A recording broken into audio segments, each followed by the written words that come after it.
अजित पवार पुण्याचे पालकमंत्री झाल्यानंतर विकास निधी मिळत नसल्याचा आरोप शिंदे गटाच्या जिल्हा नियोजन समितीच्या सदस्यांनी केला। भाजप आणि शिंदे गटाच्या या नेत्यांनी पुण्याचे जिल्हाधिकारी राजेश देशमुख यांच्याकडे अजित पवारांची तक्रार केली।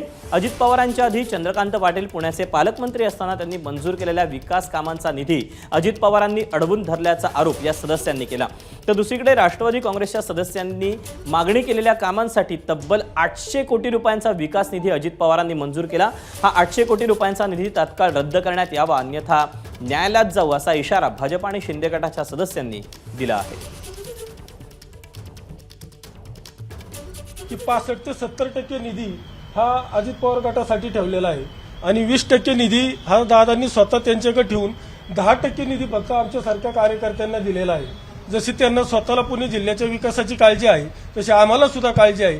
आमचं म्हणणं एवढंच आहे की आमच्या वाटेचा निधी आम्हाला मिळाला पाहिजे। जर तो निधी आम्हाला मिळाला नाही तर आम्ही कोर्टात जाऊन या निधीवर कसा थांबवता येईल ह्याच्याबाबत विचार करत आहोत। अजितदादा पालकमंत्री आहेत, त्यांनी काय ते उगाचच पालकमंत्रीपद घेतलं असेल का? ते त्यांच्या लोकांना, त्यांच्या माणसांना निधी द्यायचा प्रयत्न करतील।